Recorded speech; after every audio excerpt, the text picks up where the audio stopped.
Introduction to Arduino IDE है कि नहीं। आर्डिनो आईडी के बारे में पहले से ही वीडियो अपलोड कर चुका हूं, तो जो लोग नहीं देखे जाके देख सकते हैं। दोबारा मेरा बनाने का मकसद ये था कि वो वीडियो थोड़ा क्लियर नहीं था, है ना। तो इसके लिए फिर से हम इसको बता दे रहे हैं कि आर्डिनो आईडीई जो है वो एक्चुअली में होता क्या है, इसके थ्रू हम क्या क्या कर सकते हैं, है कि नहीं। बेसिकली आर्डिनो आईडीई जो है वो एक सॉफ्टवेयर है। क्या है? एक ऐसा सॉफ्टवेयर जिसका यूज करके हम कोड को लिख सकते हैं और वो कोड हम बोर्ड में अपलोड कर सकते हैं अपने आर्डिनो बोर्ड में, राइट। तो यहाँ पर आप देख सकते हैं लिखा हुआ है इंट्रोडक्शन टू आईडीई। तो आर्डिनो क्या है? एक आईडीई है जिसका फुल फॉर्म होता है integrated development environment. Integrated development environment. और इसका मतलब क्या होता है? इंटीग्रेटेड मतलब क्या होता है कि बहुत सारे टूल्स को एक ही सॉफ्टवेयर में इंपेड कर दिया गया, इंटीग्रेट कर दिया गया, है कि नहीं। और उसके बाद में उसको ऐसा इन्वायरमेंट बनाया गया है, एक ऐसा इन्वायरमेंट जिसके अंदर में सारे के सारे टूल्स हों और वो डेवलपमेंट के लिए यूज होना है। किस लिए? डेवलपमेंट के लिए जो यूज होने वाली चीजें हैं, जैसे कि आप जब कोई सॉफ्टवेयर बनाते हो तो बेसिक आपकी नीड कौन कौन सी होती है कि आप कहीं एक जगह पर कोड लिख सको। जहां कोड लिखते हैं वो है आपका एडिटर, समझ में आया। उसके बाद में उस कोड को कंपाइल कर सको तो उसके लिए जरूरत पड़ता है आपका कंपाइलर का। उसके बाद में उस कोड को आप अपलोड कर सको और उसके बाद में उसको रन करने के बाद में उसकी जो मॉनिटरिंग होगी, उसकी जो स्टेटस होगी, कोड कैसा परफॉर्म कर रहा है, उसको देखने के लिए जो टूल्स लगते हैं वो चारों पांचों टूल्स को मिलाकर एक ही आईडीई में बना दिया जाता है जिसका फुल फॉर्म होता है इंटीग्रेटेड डेवलपमेंट इन्वायरमेंट। समझ में आ गया? तो इसीलिए हम यहाँ पर देखेंगे कौन कौन सी चीजें हैं। देखो, is a software Arduino IDE is a software platform programming Arduino micro controller boards. Basically Arduino IDE जो है वो माइक्रो कंट्रोलर बेस्ड के जो बोर्ड है आर्डिनो के, उनको प्रोग्राम करने के लिए बनाया गया है। सेकेंड पॉइंट है इट्स एन ओपन सोर्स। ये एक ओपन सोर्स है और ये अवेलेबल है इसके ऑफिशियल वेबसाइट पर। और इसके बाद में यहाँ पर मैक, लिनक्स और विंडोज ये प्लेटफॉर्म के लिए इजीली अवेलेबल है। आप अगर कोई भी प्लेटफॉर्म यूज कर रहे हो तो आप ये कोड को मतलब कि इसके सॉफ्टवेयर को आप इंस्टॉल कर सकते हो। इंस्टॉल करने के बाद में आप इसमें कोड करना स्टार्ट कर देते हो। इसमें जो आर्डिनो में जो यूज होने वाला लैंग्वेज है वो है C++ का और C का दोनों कॉम्बिनेशन है, इसलिए इसको एम्बेडेड C भी बोलते हैं, एम्बेडेड C। उसके बाद you can write, compile and upload. यहाँ पर इस आईडीई में आप कंपाइल कर सकते हो, कोड को एडिट कर सकते हो, लिख सकते हो और उसको अपलोड कर सकते हो आर्डिनो बोर्ड में यूजिंग आर्डिनो आईडीई। हो गया। नेक्स्ट है the IDE includes a text editor for writing code, a compiler to convert code into machine readable language and uploaded to transfer the code to the board. इसका वही मतलब है जो पहले बता चुका हूँ। यहाँ पर कह रहे आईडीई में आपका टेक्स्ट एडिटर होगा जहाँ पर आप एडिट करोगे, कोड लिखोगे, उसके बाद राइट करोगे यानी कि उस पर कोड लिखोगे। कंपाइलर जो है वो आपके कोड को कन्वर्ट करता है जो आपने लिखा होगा सी लैंग्वेज में, आपने जो भी कोड लिखा होगा उस कोड को वो मशीन लैंग्वेज में मतलब कन्वर्ट करता है। आपका जो अपलोडर है वो अपलोडर में आप अपलोड करते हो, अपलोडर का यूज करके आप कोड को अपलोड करते हो जो कि हमारे बोर्ड में अपलोड होगा। अगर कोई बिगनर है, ऐसा नहीं है कि ये आईडीई बहुत ज्यादा कॉम्प्लेक्स है, कोई बिगिनर है तो उसको इस यूजर फ्रेंडली बनाया गया है इस आईडीई को, ताकि सारे के सारे बिगिनर लेवल के जो प्रोग्रामर हैं वो आराम से इसको यूज कर सके, सीख सके। ये बिगिनर फ्रेंडली है नहीं। उसके बाद you can also install third party libraries to extend functionality. अगर आप अपने बोर्ड में कुछ एक्स्ट्रा फंक्शनलिटी ऐड करना चाहते हो तो आप थर्ड पार्टी लाइब्रेरीज का भी यूज कर सकते हो। अब जो आईडीई हम यूज करेंगे उस आईडीई में जैसे मैंने कहा कि C++ का यूज करना है। C++ कौन सा लैंग्वेज हम लोग पढ़ेंगे? C++ और उस C++ में C का भी बहुत सारा उसमें फीचर्स है, यानी कि C और C++ दोनों एम्बेड है, इसीलिए इसको एम्बेडेड C कहा जाता है कि नहीं। और इस एम्बेडेड C में आप देख सकते हो embedded C is a variant of C programming. C programming का ये एक वेरिएंट है, एक अलग सा वर्जन है। तो कंट्रोलर या कोई एम्बेडेड सिस्टम को प्रोग्राम करने के लिए ये वाला C का यूज किया जाता है। It is emphasize low level control, memory management and efficient code execution enabling hardware interfacing and real time operation। ये एम्बेडेड सी जो है वो हार्डवेयर जो हमारे बोर्ड में लगे हैं, माइक्रो कंट्रोलर हो गया, सेंसर हो गया और अलग अलग टाइप के कंपोनेंट, उनके बहुत ही पास में होता है, नियर होता है। सबसे ज्यादा जो सी होता है लैंग्वेज, वो हार्डवेयर से ज्यादा इंटरफेस कर पाता है। उसके बाद में यहाँ पर देखो मेन चीज, बाद में जब हमने देख लिया आईडीई क्या होता है, फिर उस आईडी के जो है इंटरफेस के बारे में आगे पहले वीडियो में ऑलरेडी है, तो वहां पर मैं नहीं जाऊंगा। यहाँ पर मैं आपको बता रहा हूँ कि जब आप पूरा आईडीई ओपन कर लेते हो, आईडीई ओपन करने के बाद में आपको एक टेक्स्ट एडिटर दिखेगा। उस टेक्स्ट एडिटर में ये दो फंक्शन जो है ऑलरेडी पहले से ही होते हैं। कौन सा? एक है void setup, दूसरा है void loop। ये दो फंक्शन आपको पहले से मिल जाएंगे। यहाँ पर कुछ कोड लिखा हुआ है, मैं उस कोड पर आपको ध्यान नहीं देने वाला हूँ। बस इतना याद रखो कि void setup, उसके बाद में ये कर्ली ब्रैकेट जो है इसको बीच में छोड़ दो, ये पहले से ही लिखा रहेगा। और इधर का भी बीच का ये 4 लाइन छोड़ दो, void loop और ये कर्ली ब्रैकेट ओपन क्लोज, ये आपका पहले से उसमें रहेगा। इसके अंदर नहीं आपको प्रोग्राम लिखना होता है। तो कि void setup और void loop, इनके बारे में जान लो कि void setup जो है वो काम करता है सिर्फ एक बार। void setup का एग्जीक्यूशन जैसे ही आप स्टार्ट करते हो, अपने प्रोग्राम को अपलोड करते हो, अगर आपका प्रोग्राम सही है, कंपाइल हो गया और डिबग हो गया, सारा का सारा क्लियर है, तो उसके बाद में ये जो कोड जो है वो स्टार्ट जब होता है तो इनिशियल पोजीशन उसका सेटअप रहेगा। ये पहले एग्जीक्यूट होगा और इसके अंदर वाले जितने भी आपने कोड लिखा होगा वो पहले एग्जीक्यूट होगा। और इसका यूज किया जाता है सारे के सारे कंपोनेंट के पिन्स को डिक्लेयर करने के लिए, इनिशियल वैल्यू प्रोवाइड करने के लिए इसका यूज किया जाता है। और ये वाला फंक्शन सिर्फ एक बार, टोटल प्रोसेस में सिर्फ एक बार ही इसका एग्जीक्यूशन होगा। लेकिन void loop है, as the name suggest, void loop से एग्जीक्यूट कंटिन्यूअसली, ये कंटिन्यूअसली एग्जीक्यूट करता है। और इसके अंदर में लिखा जाने वाला जितने भी कोड, इसके अंदर में लिखे जाने वाले जितने भी कोड हैं वो सारे के सारे कोड कंटिन्यू रिपीट होंगे, बार बार एग्जीक्यूट होगा। इस वजह से जो हमारा बीच का कोड है जो एक एलईडी को ब्लिंक कर रहा है, जब तक पावर बोर्ड में सप्लाई होते रहेगा तब तक ये कोड बार बार रिपीट होगा और आपका एलईडी जो है वो बार बार 1 सेकंड के लिए ऑन, 1 सेकंड के लिए ऑफ होगा। Identify the name given to a variable और अ फंक्शन और क्लास और मॉड्यूल। जब किसी क्लास, मॉड्यूल या वेरिएबल को कोई नाम देना होता है तो उस नाम को हम आइडेंटिफायर बोलते हैं। समझ में आया? जब क्लास, वेरिएबल, फंक्शन या कोई भी मॉड्यूल को अपनी तरफ से कोई नाम देना होता है, यानी यूजर डिफाइंड नेम, उस यूजर डिफाइंड नेम को हम आइडेंटिफायर कहते हैं। समझ में आ गया?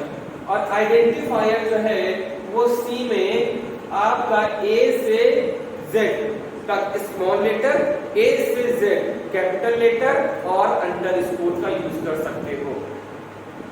और अंडरस्कोर को छोड़कर कोई भी स्पेशल कैरेक्टर यूज नहीं किया जा सकता। समझ में आ गया? ए टू जेड ये हो सकता है और या फिर ए टू जेड कैपिटल या स्मॉल, उसके बाद में अंडरस्कोर का यूज कर सकते हो।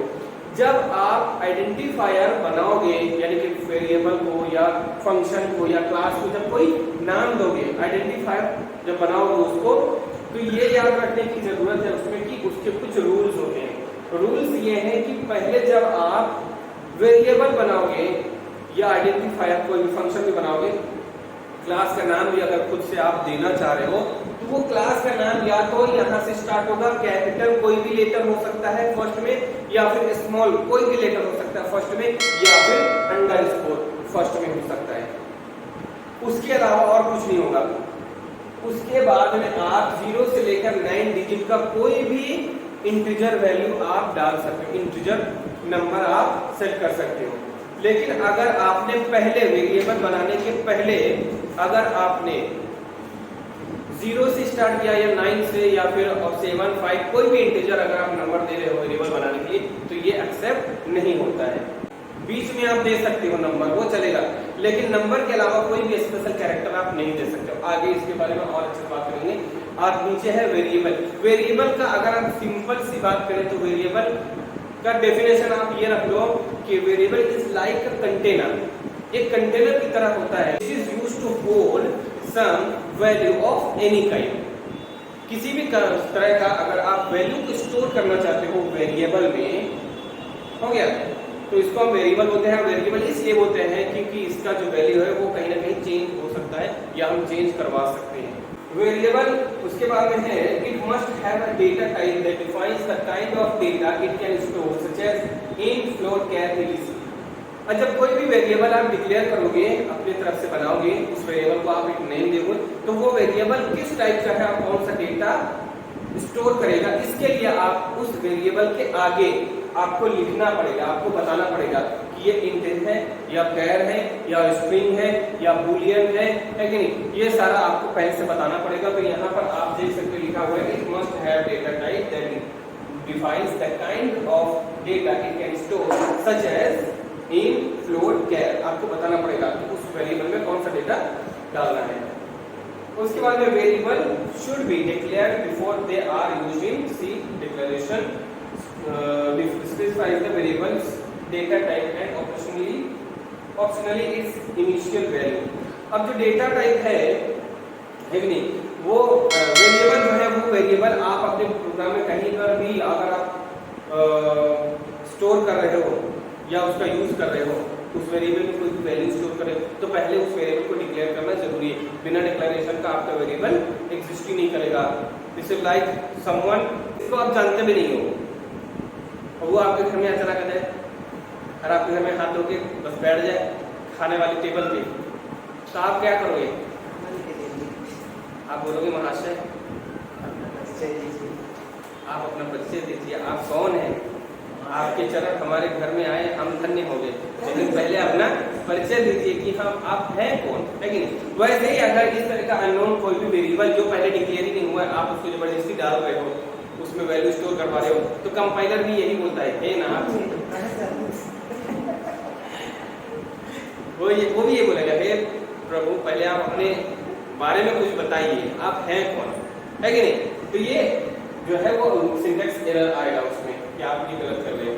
The variables data type end of initial value, और उसको बाद में आपको डिक्लेयर करने के बाद में एक इनिशियल टू वैल्यू को प्रोवाइड करना होता है उस वेरिएबल के लिए। आगे आप इसका देखेंगे कि आप वेरिएबल का नाम कैसे देते हो, वेरिएबल का डेटा टाइप कैसे सेट करते हो, तो उसमें इनिशियलाइज कैसे करते हैं, वेरिएबल में वैल्यू कैसे असाइन करते हैं, ये हम देखेंगे आगे चल के। और यहाँ पर देखो वेरिएबल एंड आइडेंटिफायर्स रूल्स कुछ उसमें है, वो रूल्स ऑलरेडी हमने डिस्कस कर चुका है। यहाँ पर कुछ और भी चीजें हैं, यानी कि देखो जैसे कि कोई भी ना वेरिएबल आप रिजर्व वर्ड पर नहीं बना सकते हो, जो वर्ड पहले से ही सी या C++ में एग्जिस्ट करता है, जैसे कि इफ हो गया, एल्स हो गया, है कि नहीं, आगे हम देखेंगे कौन कौन से, उनका यूज आप नहीं कर सकते हो एज अ वेरिएबल, है कि नहीं, वो एग्जिस्ट नहीं करेगा। उसके बाद में जो लेंथ है वेरिएबल का वो आप 31 से लेकर 63 तक आप दे सकते हो, उससे ज्यादा का मान्यता नहीं है। यानी अगर आप नाम लिखते हो तो आप नाम लिखो ना वेरिएबल का, एड्रेस लिखने की क्या जरूरत है, इतना बड़ा उसका नाम दे दोगे, बाद में खुद ही भूल जाओगे कि मैंने कौन सा वेरिएबल में क्या नाम दिया है कि नहीं। तो और एक चीज और याद रखना है कि जब आप वेरिएबल डिक्लेयर करोगे तो उस वेरिएबल का कोई मीनिंगफुल नाम दो, है ना। पता होना चाहिए कि पान की दुकान में पान ही मिलता है कि नहीं। पान का दुकान आप गैराज कर सकते हो क्या? सऊटी नहीं करेगा, क्योंकि नाम को आदमी ज्यादा फॉलो करता है ना, जैसा नाम वैसा काम नहीं बोलते क्या। जैसे रेस्टोरेंट है, अब रेस्टोरेंट में कोई सब्जी दुकान खोल के बैठेगा, लेकिन नाम मीनिंगफुल होना चाहिए, पता होना चाहिए, उस नाम से ही पता चल जाना चाहिए सामने वाले को कि हाँ इसका पर्पस क्या है। तो पर्पसफुल मीनिंगफुल आपको वेरिएबल का नाम देना होता है, समझ में आ गया। और उसके साथ साथ में जो है वेरिएबल वो केस सेंसिटिव होता है, यानी कि अगर आप एक जगह पे माईवर इस तरह का, दूसरी जगह माईवर इस तरह से अगर रखते हो तो दोनों ही अलग अलग वेरिएबल माना जाएगा, एक नहीं है। तो ऑलवेज ध्यान रखना कि आप किस टाइप का केस सेंसिटिव अगर बना रहे हो तो कौन सा केस यूज कर रहे हो, है कि नहीं, वेरिएबल में। तो जैसे इस तरह से है ये एक्स्ट्रा होगा। तो अब देखो यहाँ पर वेरिएबल किस तरह से डिक्लेयर करते हैं। डिक्लेरेशन यहाँ पर लिखा हुआ है, डिक्लेरेशन इस तरह से होगा, ये देखो एज, जो कि एक मीनिंगफुल है, वेरिएबल का नाम क्या दिया, एज दिया है। तो इसमें पता चल जा रहा है इसको देखकर कि इस वेरिएबल का यूज किया गया है एज को, एज के वैल्यू को स्टोर करने के लिए। समझ में आ रहा है कि नहीं, दिख रहा है। एज के वैल्यू को स्टोर करने के लिए इस वेरिएबल का नाम मैंने दिया है एज, और इसमें वैल्यू कौन सा स्टोर हो सकता है, आप बताओ? नंबर, इंटीजर टाइप का। तो इसके आगे में हमको इंट लिखना पड़ेगा। ये इंट जो लिखा हुआ है यही है डेटा टाइप। क्या है? ये है डेटा टाइप, जो कि किसका? एज के लिए है, एज वाले वेरिएबल के लिए। तो इसका मतलब एज में अब आप स्ट्रिंग नहीं, कैरेक्टर नहीं, फ्लोट वैल्यू भी नहीं रख सकते हो, ओनली इंटीजर। यानी कि जैसे कि एज इक्वल टू 25, तो एज के अंदर में कितना वैल्यू आ गया? 25। समझ में आ गया?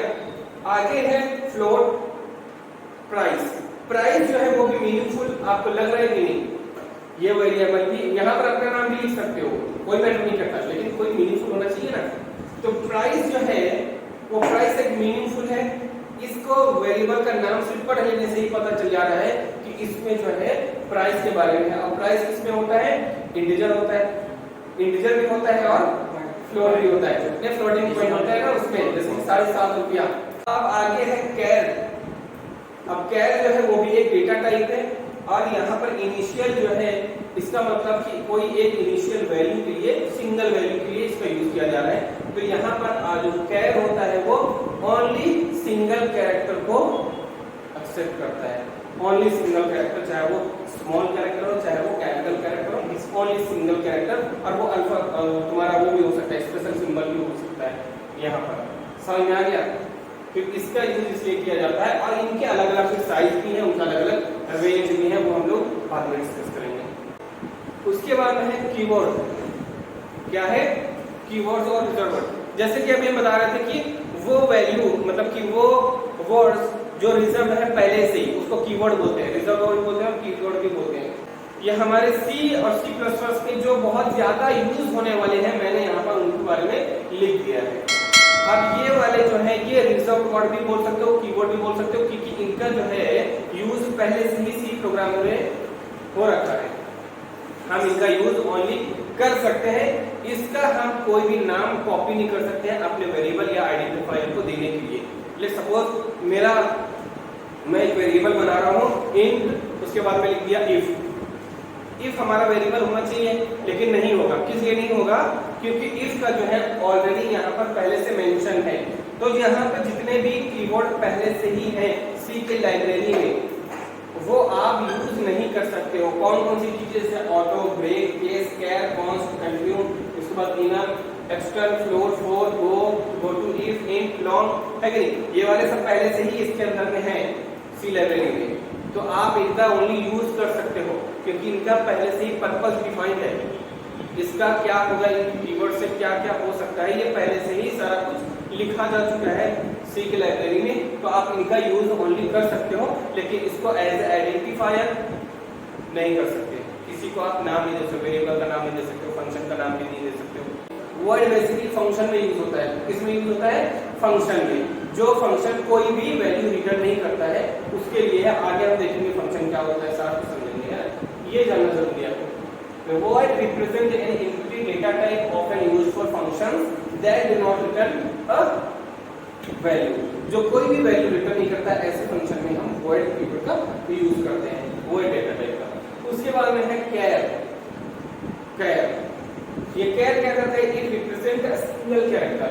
जो कैर है इस तरह से वो लिखा जाएगा जब आप प्रोग्रामिंग में डिक्लेरेशन और उसके साथ में इनिशियलाइजेशन भी करोगे, वैल्यू के असाइन करोगे, तो उसको हम इस तरह से लिखेंगे। पहले लिखेंगे कैर, उसके बाद में ग्रेड, उसके बाद में इक्वल साइन, और उसके बाद में ए, वो भी सिंगल कोटेशन के अंदर में होगा और एक ही होगा। उसके बाद में अनसाइंड कैर। क्या है? Unsigned char. Unsigned char represent an unsigned character positive values only. ये ओनली पॉजिटिव वैल्यूज को ही असाइन कर सकता है, तो उसको हम इस तरह से लिखते हैं अनसाइंड कैर। उसके बाद आस्की कोड जो है ये वेरिएबल है, उस वेरिएबल में इक्वल साइन का यानी असाइनमेंट ऑपरेटर का यूज करके 65 को मैंने असाइन करवा दिया। तो अब आस्की कोड जो यहाँ पे लिखा है उसका वैल्यू कितना है? 65 है। कितना है? 65। समझ में आ गया? 65 जो है वो रिप्रेजेंट करता है ए को, ए को ही रिप्रेजेंट करेगा। उसके बाद में है बाइट। क्या है? बाइट। बाइट जो है ये बिल्ट इन डेटा टाइप्स नहीं है, स्टैंडर्ड सी जो है उसका डेटा टाइप ये बाइट नहीं है, लेकिन अगर आप एम्बेडेड प्रोग्रामिंग कर रहे हो तो ये बाइट वाला जो डेटा टाइप है ये आप इस तरह से लिख सकते हो, टाइप दैट अनसाइंड कैर, उसके बाद में ये बाइट, फिर उस बाइट को दोबारा लिख के आप उसके अंदर में डेटा जो है वो एक वेरिएबल है। देखो असाइनमेंट ऑपरेटर के जस्ट पहले जो भी होगा वो उसका क्या होता है, वेरिएबल ही होता है। उस वेरिएबल में ये वैल्यू मैं असाइन करवा रहा हूँ, लेकिन आपको इस तरह से लिखना होगा। उसके बाद में यहाँ पर देखो कितने टाइप के हो गए, यहाँ पर 4 टाइप के हो गए, 5। उसके बाद में इंट है, इंट जो है इंटीजर नंबर्स को, वैल्यू को रिप्रेजेंट कर रहा है, रिप्रेजेंट इंटीजर होल नंबर को, इसको होल नंबर को जिसमें फ्लोटिंग पॉइंट नहीं होता है। ये माइनस लेके पॉजिटिव तक, माइनस वैल्यू नहीं, निगेटिव वैल्यू से पॉजिटिव वैल्यू तक सब कुछ स्टोर कर सकता है, उसका एक अलग रेंज भी है, उस रेंज के अंदर में ही स्टोर करेगा। तो यहाँ पर आप देखो represent integer whole number on 5, यानी कि जो 25 वैल्यू है वो माई एज वाले वेरिएबल के अंदर में स्टोर हो गया, जो कि इंटीजर टाइप का है। इसी तरह से यहाँ पर जो कि पॉजिटिव वैल्यू को स्टोर करता है, रिप्रेजेंट अनसाइंड इंटीजर, वो देखो unsigned int count equal to 100, count तुम्हारा वेरिएबल में है और अनसाइंड इंट आपको पहले लिखना होगा, उसके बाद में अंदर जो है पॉजिटिव वैल्यू है, ये असाइन हो गया। उसके बाद में है 7th है वर्ड, क्या है वर्ड। ये वर्ड भी जो है स्टैंडर्ड सी में नहीं आता है, लेकिन अगर आप एम्बेडेड प्रोग्रामिंग कर रहे हो तो उसमें यूज होता है। इस तरह से आप उसका यूज कर सकते हो, है कि नहीं। इस तरह से आपको पहले डिक्लेयर करना होगा, उसमें वैल्यू असाइन करना होगा। लॉन्ग जो है लॉन्ग, ये सबसे ज्यादा, और इंटीजर कैर ये भी सारा सबसे ज्यादा यूज होता है, लेकिन लॉन्ग जो है ये इंटीजर से बड़ा होता है। इंट वैल्यू जो जितना स्टोर कर सकता है इंटीजर डेटा टाइप, उससे भी ज्यादा वैल्यू स्टोर कर सकता है। ये लगभग 7 अरब जो इस तरह से रिप्रेजेंट करता है, represent unsigned long integer positive value only, ये ओनली पॉजिटिव वैल्यू के लिए है, इस तरह से उसको आप लिख सकते हो, है कि नहीं। उसके बाद में है शॉर्ट, कम वैल्यू रिप्रेजेंट करने के लिए शॉर्ट का यूज किया जाता है। अच्छा, इनका यूज इस तरह से क्यों किया जाता है भाई, अलग अलग डेटा टाइप है, इंटीजर में भी तो ये वैल्यू स्टोर हो सकता है, ठीक है नहीं। तो एक बात बताओ, आप अगर अपने फैमिली में 2 आदमी हो तो घर कितना बड़ा बनाओगे? 2 कमरे बनाओगे, ज्यादा से ज्यादा 4 बना लोगे, 6 बना लोगे, 20 तो नहीं बनाओगे ना। अगर बना भी है तो उस घर को उतना यूज नहीं कर सकते हो। वैसे ही ये जो है अलग अलग इनका मेमोरी साइज होता है, इनका साइज भी अलग अलग है। इसका साइज जो है फ्लोट का, लॉन्ग का आगे डिस्कस करेंगे कि इनका अलग अलग साइज होता है। 4 बाइट, 8 बाइट, 16 बाइट, इस तरह से होता है। 32 बीट बाइट में इसका टोटल मेमोरी होता है। तो अगर आप कोई भी वेरिएबल को इस तरह से डिक्लेयर कर देते हो तो इसका मतलब मेमोरी में वो उतना साइज जो है रिजर्व हो जाता है। वैल्यू आपको रखना है सिर्फ 2-3 डिजिट का, और आपने उसको दे दिया लॉन्ग, तो कितना ज्यादा मेमोरी वो एक वेरिएबल कंज्यूम कर रहा है कि नहीं। इस वजह से ये वाला सिस्टम लाया गया कि भाई आपको जो जितना वैल्यू स्टोर करना हो और जिस टाइप का हो उसके आगे में आप वही वाला डेटा टाइप यूज कर दो, ताकि मेमोरी में जो है आपका मेमोरी एलोकेशन सिर्फ उतना ही हो। समझ में आ गया। अब आगे जो है वो क्या है, फ्लोट है। जब फ्लोटिंग पॉइंट की नंबर की जैसे प्राइस हो गया तो आप इसका यूज करोगे फ्लोट, यानी कि कोई उस तरह का वैल्यू जो डेसिमल में आता है ना। पाई जो है, पाई का वैल्यू 3.14 होता है, सभी जानते हो, है ना। तो ये इसको स्टोर करा सकता है। डबल है, डबल का रेंज जो है आपका वो ज्यादा है। किससे? अगर फ्लोट से बात करें, फ्लोट अगर आपके पास में जो डेसिमल है, यानी ये कुछ ज्यादा इस तरह का है, लंबा, अगर बहुत सारे जीरोस चाहिए डेसिमल के बाद में, या फिर डबल डेसिमल होना चाहिए, यानी कि 0.00, 0.908 ऐसा कुछ होता है, उसके लिए आप ये डबल वाला यूज करते हो। इसका जो रेंज है, जो कैपेसिटी है, वो इस वाले फ्लोट से ज्यादा है। बूलियन जो है वो होल्ड करता है वैल्यूज सिर्फ 2 टाइप का, या तो ट्रू होगा या तो फॉल्स होगा, और इसका जो साइज है वो 1 बाइट का ही होता है। 1 बाइट का ही इंफॉर्मेशन ये स्टोर करता है, और वो 1 बाइट का जो इंफॉर्मेशन है या तो वो ट्रू हो सकता है या फिर फॉल्स हो सकता है, बस यही। और ये आपके पास क्या लिखा है, 1 बाइट ऑफ मेमोरी। उसके बाद में स्ट्रिंग और ये स्ट्रिंग, ये दोनों अलग अलग टाइप के स्ट्रिंग है। और ये जो है स्टैंडर्ड सी में नहीं होता है, लेकिन अगर आप आर्डिनो प्रोग्रामिंग कर रहे हो तो उसमें ये होता है। तो आप इस तरह से लिख सकते हो स्ट्रिंग को, is commonly used in Arduino programming and sequence of character. String का यूज हम इसलिए कर सकते हैं क्योंकि जैसे कि आप देखो भी कैर में, कैरेक्टर में है कि कैर में अगर कोई भी चीज प्रिंट कराना होता था तो ओनली एक ही वो अल्फाबेट को या फिर एक ही कैरेक्टर को ही वो एक्सेप्ट करता था, है कि नहीं, एक ही। लेकिन अगर मेरे को पूरा नाम किसी का प्रिंट कराना है कि नहीं, तो उसके लिए हम कौन सा डेटा टाइप यूज करेंगे, स्ट्रिंग डेटा टाइप यूज करेंगे, जो सीक्वेंस ऑफ कैरेक्टर का यूज कर सकते हो आप, सीक्वेंस ऑफ कैरेक्टर। जैसे कि यहाँ पर देखो स्ट्रिंग मैंने लिखा है, स्ट्रिंग के बाद में ये ग्रीटिंग एक मेरा वेरिएबल है, इस ग्रीटिंग मेरे वेरिएबल में हेलो वर्ल्ड लिखा हुआ है। तो सीक्वेंस ऑफ कैरेक्टर 1 2 3 4 5 6 7 8 9 10 11 12 टाइप का, मतलब 12 जो है कैरेक्टर इसमें स्टोर है।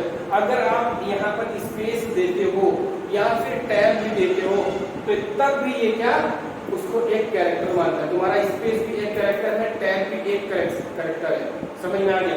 और ये जो है स्ट्रिंग को असाइन करने का काम क्या है कि आप डबल कोटेशन के अंदर कोई भी चीज लिखोगे वो स्ट्रिंग माना जाएगा, डबल कोटेशन के अंदर भी होना चाहिए, उसको आप इस तरह से लिखकर स्टोर करवा सकते हो। समझ में आया, ये होता है आर्डिनो में। अगर आप सी में यूज करना चाहते हो, स्टैंडर्ड जो किसी का नहीं है, फिर भी आप कर सकते हो, लेकिन उसके लिए आपको हेडर फाइल को इंक्लूड करना पड़ेगा। और आगे देखेंगे हम हेडर फाइल भी क्या होता है आगे वाले वीडियोस में। यहाँ पे हम इस तरह का यूज कर सकते हैं हैश इंक्लूड और उसके बाद में स्ट्रिंग डॉट एच, ये आपको लिखना पड़ेगा। जब आप यहाँ पर स्ट्रिंग डॉट एच लिख लेते हो, जस्ट उसके बाद में आपको यहाँ पर इस तरह से लिखा मतलब कि दे सकते हो कैर नेम, और ये एरे बन जाएगा। एरे के अंदर में इस तरह से आप वैल्यू को स्टोर करवा सकते हो। ये होता है हमारे सी में, क्योंकि सी में स्ट्रिंग जो है वो एग्जिस्ट नहीं करता है, इस वजह से उसको इस तरह से लिखते हैं। समझ में आ गया?